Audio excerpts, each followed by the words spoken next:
Damien Hardwick came out and roasted the Swans for just parking the bus, but I mean, I don't think you can just come out and say that, because Richmond obviously aren't up to standard this season. But for me, the biggest story of this test match was the umpiring. The umpiring was absolutely woeful. The only other umpires that I can think who have had a worse gig was Shabam Ravi in one of the Ashes test matches, and Aleem Dar not giving someone schnicken off to first slip. That's pretty poor. It's a miracle! Oh, yeah! What about that one? Unbelievable! Balotelli, Aguero! Crowd cheers. Here's Siddle. Oh, the ball is close! He's given him! He's given him! Peter Siddle's got a hat-trick on his birthday! Welcome back to the On The Ball podcast. This is episode 37. I think I have short-term memory loss because I would genuinely check it every episode about 5 seconds before we start, and I forget every time. But I can confirm this is episode 37, so I've got you there, lads. We're once again joined by Pilch, hence my laughter at his head. Welcome back, mate. Thanks, mate, and cheers for that ego boost. Yeah, pretty big one. Nah, you deserve it. You need to be lowered down a peg every now and then. So today we're just going to be having a bit of a general chat about sport like we did the other week, but today it's probably going to be mainly about the cricket, the test match that just finished. Test cricket is back, and believe it or not, England went down. So our predictions were off by quite a fair way. We thought it would be an easy whitewash for England, and we've already lost the prediction, and it's only one test into the series. How do you find the test, mate? We watched quite a bit of it. What do you think of it? Yeah, I think you probably watched a bit more than I did, but obviously a very disappointing result for England. But I think it was mainly due to West Indies exceeding our expectations. I think I was quite surprised by them. We thought they would probably just cop it, just cop the sausage. But yeah, they put up a good fight, and especially happy with their batting. Yeah, they did well with the stick. Yeah, they did quite well. Overall, when you look at the totals they made, you'd probably be like, "What are you on about, Pilch?" But just the way they batted, they were quite like characteristically the Indians. West Indians, if you thought of a stereotype, you'd just think of like a flashy player who doesn't really put much value on their wicket. But a lot of the players really fought hard and just didn't hand over their pole to the English team and made them work very hard for it, which is a good thing to see for the West Indies. I also need to point out something. I think I said on the preview episode that Hetmeyer was like dropped for attitude and something, but Shimron Hetmeyer, Darren Bravo, and Chemo Paul, who's also in and around the team, all three of them rejected the call up because they wanted to stay home and look after their families because of coronavirus. So apologies to those fellas. Obviously, they're listening to the podcast. Pretty dog for me just having a crack at them when they're doing a pretty respectable thing. So that makes this win even more impressive. The West Indies probably missing 2, if not 3 starters. I know Jason Holder came out and said Jermaine Blackwood's probably only playing because those guys aren't on the tour. Pretty interesting stuff there. Not ideal news for England when you find out that they're a weakened side. As an England fan, how did you see this result? Do you think it's disastrous, or do you just think it's a bit of a first test back? Just let it go water under the bridge. Yeah, well, it is first test back, but obviously it's a disappointment. You don't want to be losing to the West Indies on home turf. But yeah, I wouldn't say disastrous. And obviously we said it would be a low scoring game, and the West Indies I thought batted really well, especially their middle order, which a couple of them probably aren't first string, as you said, with those players being out. So, yeah. Yeah, I don't think, apart from maybe Blackwood, I don't think any of them played flashy innings that would make highlight reels. But Yeah, blokes like Shane Dowrich and Roston Chase, although they didn't, well, Dowrich scored a 50 in the first innings, but they didn't score big, they didn't make big scores, but their innings were really like characteristic. They personified the win, basically. Just gritty performances. Chase didn't even look like he was hitting the ball that well, but he just fought in both innings. yeah, And he actually was one of their better players over this course of the 5 days. But for me, the biggest story of this test match was the umpiring. The umpiring was absolutely woeful. The only other umpires that I can think who have had a worse gig was Shabam Ravi in one of the Ashes test matches, and Aleem Dar not giving someone schnicken off to first slip. That's pretty poor. But this was pretty bad. I have to admit, a lot of them were tough calls, but I think there was 7 or 8 overturned calls that went against the umpire's original decision, which is just horrible, really. Yeah. Like, you don't normally see more than 3 or 4 in a whole test match, and we were basically seeing that many per innings. So, real shocker from Richard Kettleborough and Richard Illingworth. Yep. I know, like the players, it was their first test back, and I'm sure they hadn't had too much warm up. Like, I don't think they would have been standing at practice matches for 2 months just looking at nuts. But pretty poor stuff, really. And I'm not suggesting there was like any intentional cheating or anything, but it is interesting to note that this is the first test that non-neutral umpires have been allowed. So both these umpires are from England, and out of the 7 or 8 overturned decisions, I think only one went in England's favour. Like, all the others were given in England's favour and then were overturned for the West Indies. So Yeah. maybe there's a bit of a subconscious bias that umpires just can't oversee, really. When there's a Yeah. 50-50 call, they might just go with their home team. And I'm not, yeah, as I'm saying, I'm not suggesting they're purposely trying to get England to win, but maybe this is something we're just going to have to deal with when there's non-neutral umpires, that their natural, like, subconscious decisions will tend to lead towards the English players. But I guess DRS, that's why it's there. So although it's not good footy from the umpires, you don't have to rely on DRS for every single decision, pretty much. But there was no incorrect decisions made in the end because DRS corrected them all. So at the end of the day, it's probably not the worst result for the match. Like, I didn't think it had a bearing on the match, but it was just something that was pretty hard to not talk about, really. It was pretty horrible footy from them. Something I've started, well, I've only started it yesterday, but I've been thinking of starting it for a while. Like, I was mainly thinking about it for NRL and AFL, but I wanted to do my own sort of best and fairest, MVP, Brownlow, Dalian, whatever you want to call it, and just see what my end score is and see how close it is to the official one and see how it differs.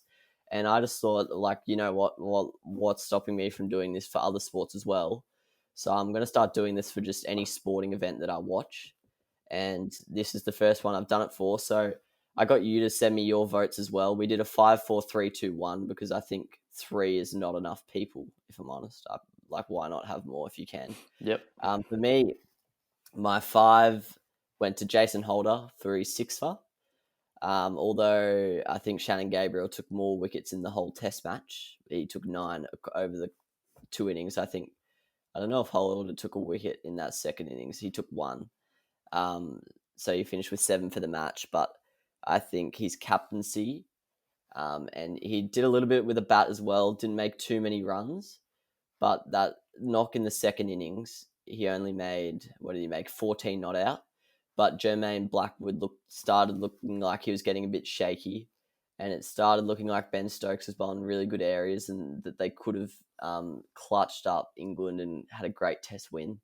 But Jason Holder just thought it through. He basically just said to Blackwood, let's just play tip and run.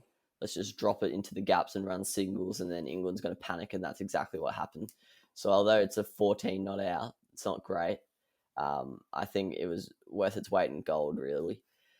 So that was why I gave him the 5 votes, and I really do think that 6 was set up the Test match. After that spell on day 2, England were basically chasing the West Indies the whole time. I don't think England really got back ahead of the game, really, except for maybe a 30-minute period on day 5. You gave your 5 to Shannon Gabriel. Yep. What was that? What went behind that decision-making Well, process? for me, there was a bit of OCD there. That was solely because he won the official man of the match. So that's why I gave him the 5.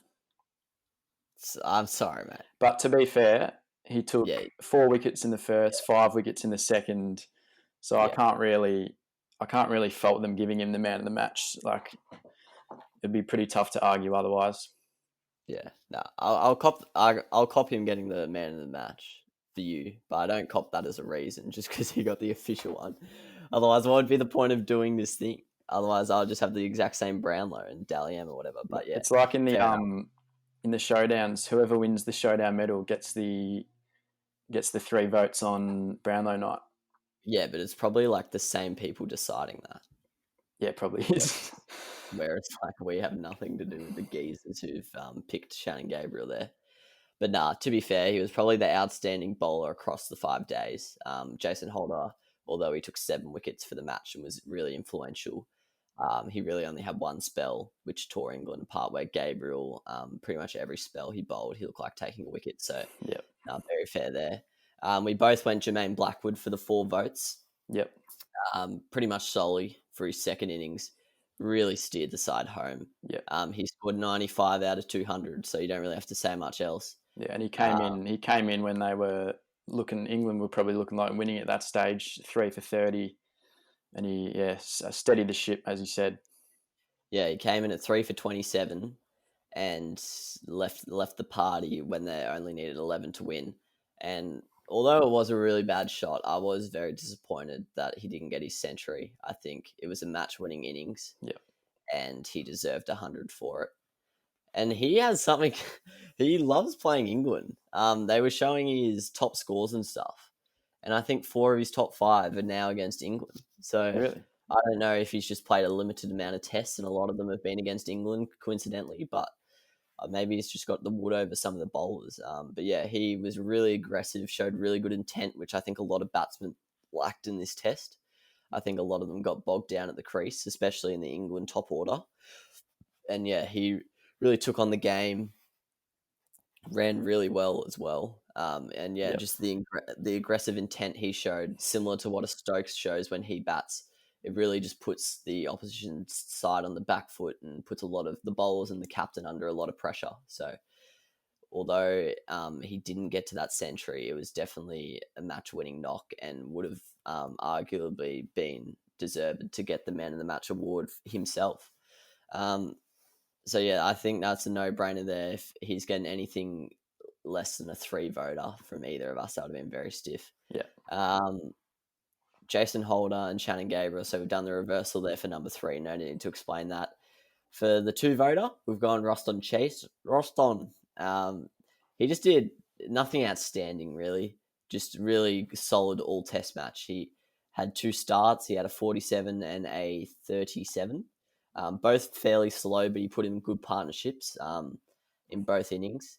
And then with the ball, yeah, I have to admit, he doesn't look like the greatest bowler, but he took 2 wickets in the second innings and didn't bowl in the first. So hard to really fault him if he's a part-timer taking 2 wickets in an innings. So fair play to Roston. Yeah, as we said, nothing special. Just did bits in pretty much every innings he needed to. And then number 1, I've gone Shane Dowrich, and you've gone Stokesy. Yep. How come you went Stokesy? Well, upon hearing that Chase made 40 odd and 30 odd, I actually thought he made more than that in the first innings. So if you don't mind, I'll actually swap Stokes and Chase because obviously based on the stats, Stokes had a much better test match.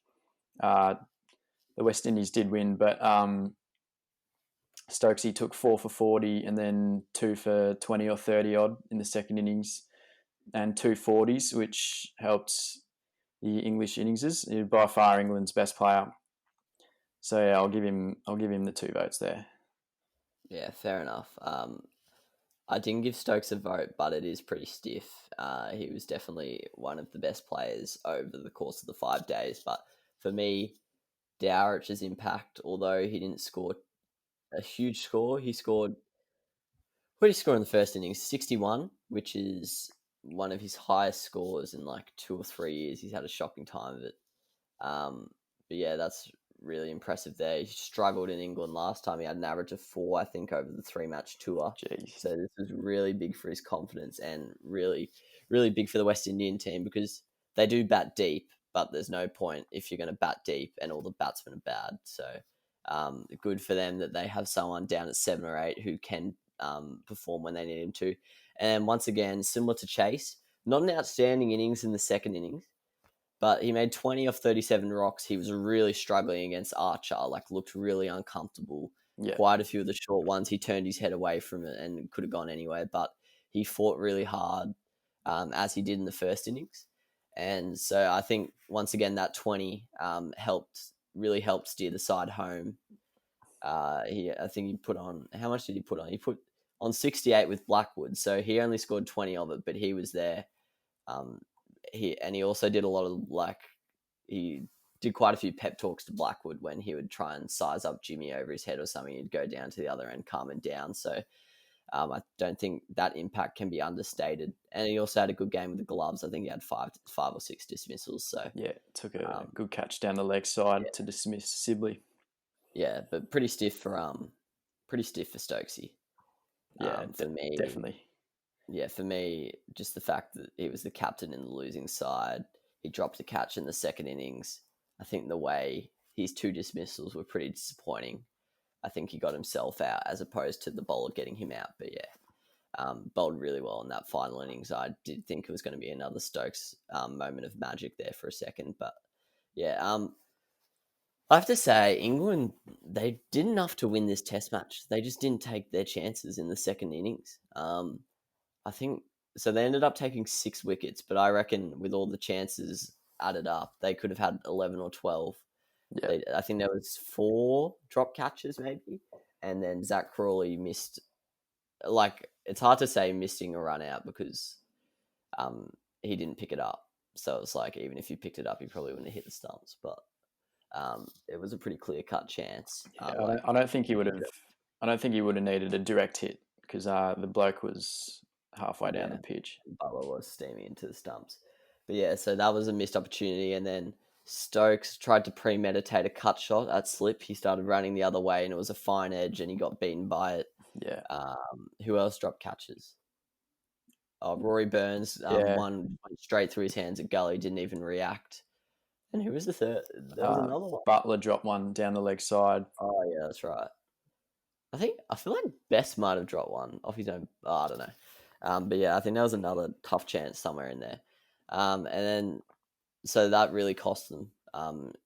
They took 6 wickets. All that added in would have been enough for them to bowl them out. So, and a lot of it was against Blackwood, I'm pretty sure. So if they got him out on 40 odd, 50 odd, all of a sudden the West Indies needed 50 or 60 with,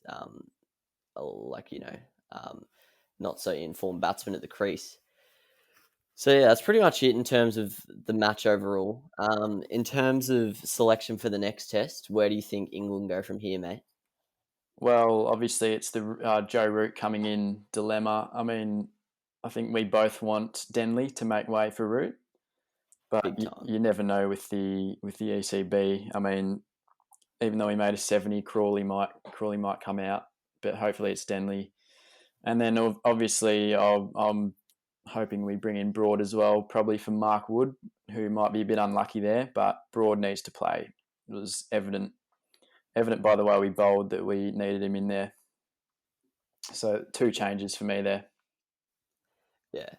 I agree with you, to be honest.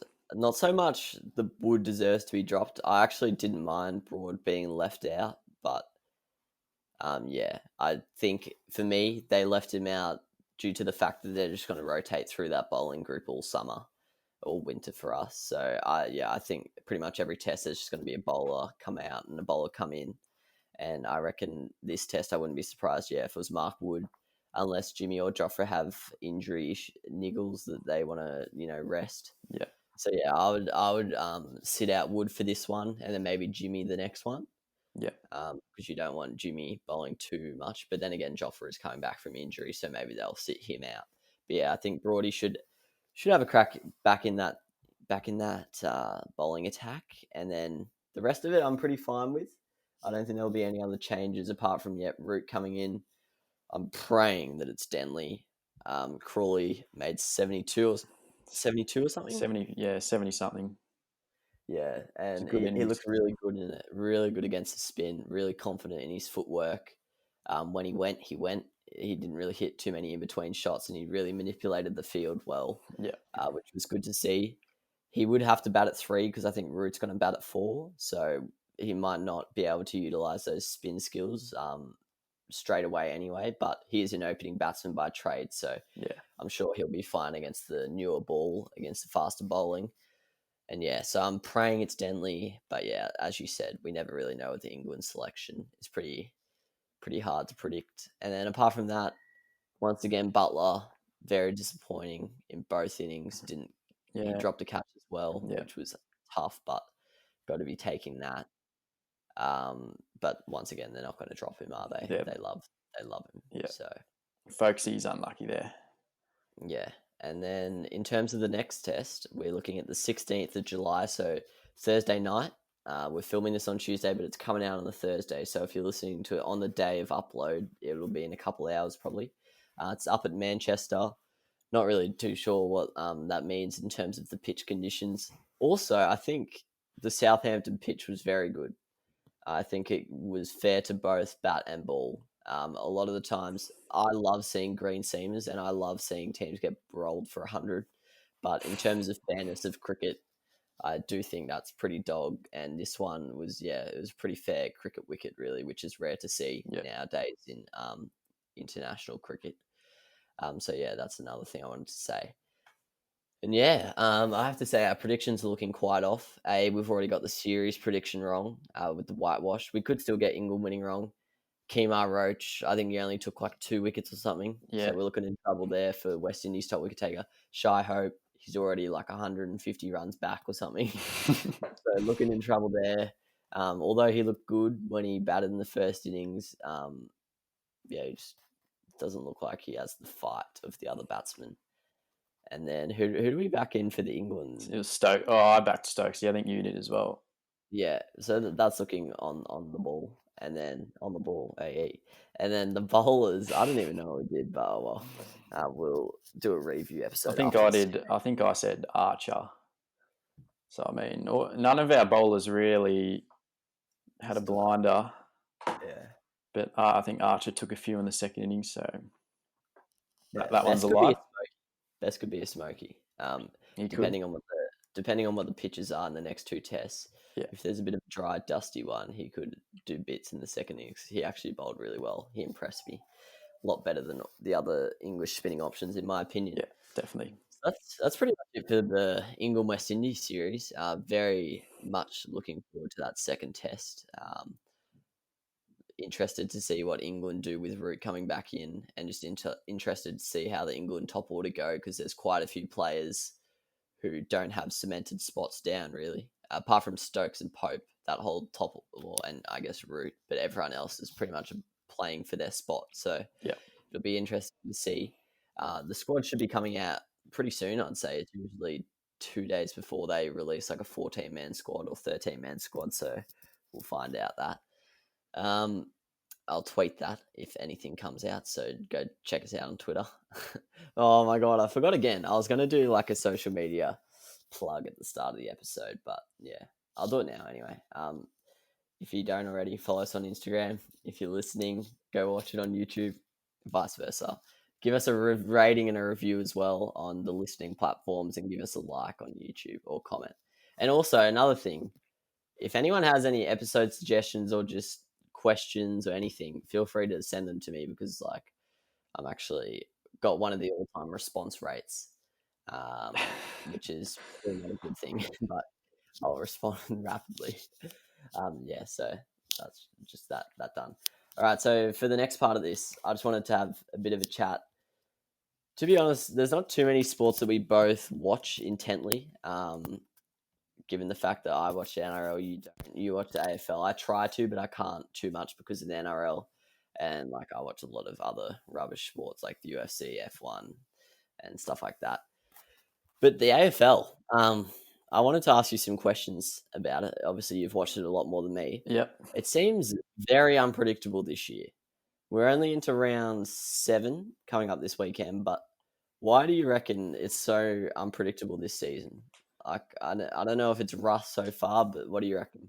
Yeah, well, I mean, obviously this season is very different with the COVID situation. So, I mean, that's probably the most logical answer. Also, the shorter quarters, but it's hard to pinpoint because teams each week, some weeks they're coming out playing unreal footy, and then the next week they'll just come out and produce a stinker.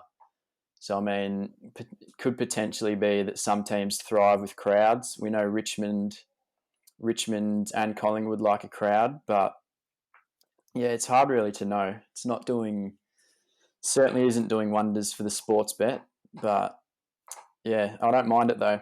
It's more exciting. Yeah, it's a lot more exciting to watch. Yeah. That's something I've kind of had an issue with the AFL over the last few seasons. I think every year there's 4 or 5 teams that they're just a complete level off. And although this year it's not without the bad teams, like I know Adelaide's in woeful form and some of the other sides aren't looking too good, but Yep.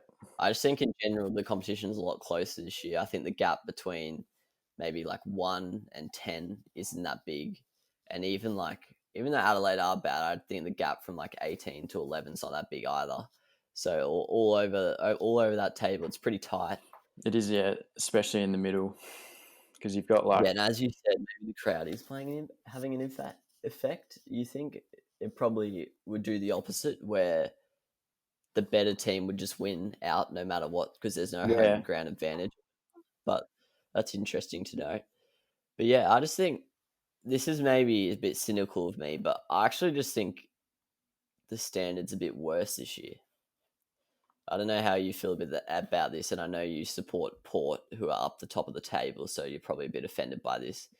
But I think the table is starting to kind of get back to normality. I think the West Coast, Geelong, they're all starting to win, and like St Kilda's and stuff are starting to lose. So we're starting to get back to normality there. Yeah. But I just think the teams who we penciled in for finals this season just don't look that good at all, really. I know you said the Port Adelaide GWS game was pretty low quality.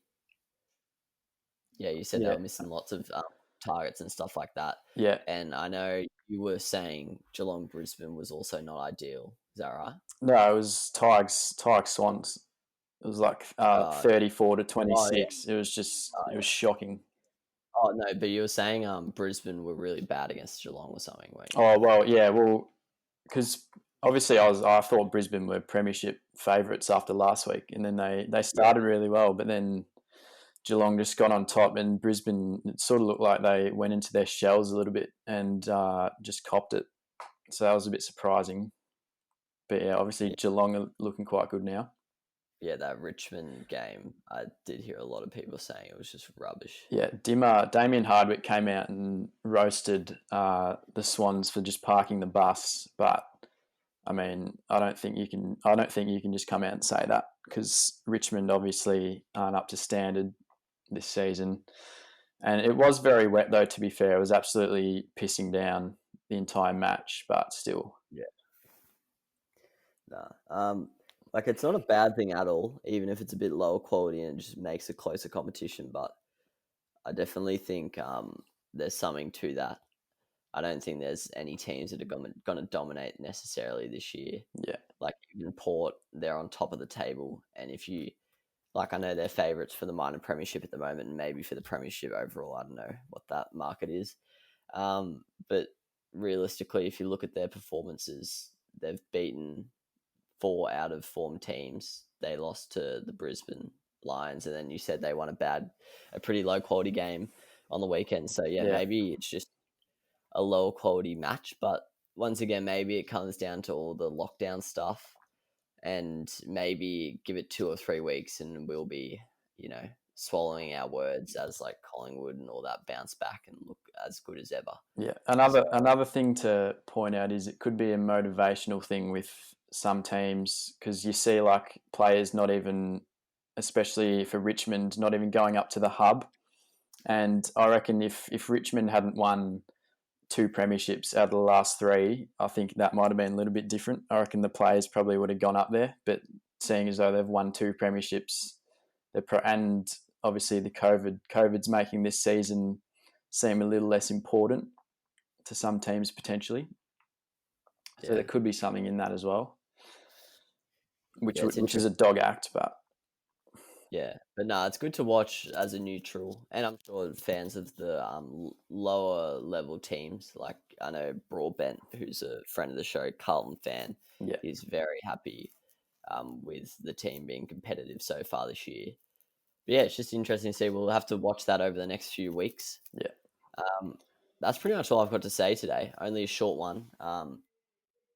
But in the coming episodes, we're gonna start doing. So I think there's 60 days or something till the NFL starts, and me, Pilch, and some of our mates, we're big NFL fantasy players, as a lot of the world is. Probably the greatest fantasy sport, I think. Yeah. NFL, it's just a really, really good point scoring system, great fun.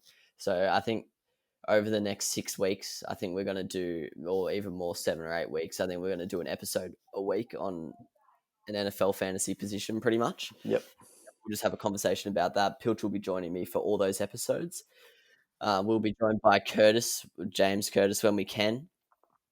So that's going to be the next episode. We're going to be chatting through the top 12 quarterbacks in each of our respective rankings. And then in terms of what's coming up next, I know I mentioned it on the podcast that went out the other day with Rhett. We've got an episode where we're going to discuss, we've been doing quite a lot of decade things. So I feel like it's fitting to cap all that off with who's the best athlete of the 2010s decade. And then I've got a few others lined up, such as sporting events you wish you were alive to see. I know I'm doing an F1 review with Peanut in a few weeks, and an NBA predictions video with him as well. So look forward to that stuff. Yeah, and pretty much thanks for listening if you've got to this point. I know it's only a short one, but I'm sure a lot of you don't mind that, because I know, Pilch, you don't mind that, especially because you're a big advocate of an hour and 15 and stuff like that. It's too long, but each their own. So yeah. Hope you've enjoyed listening. Thanks for joining me as always, Pilch. Much appreciated. And yeah, that's pretty much all I've got to say. Thanks for listening. Cheers, mate.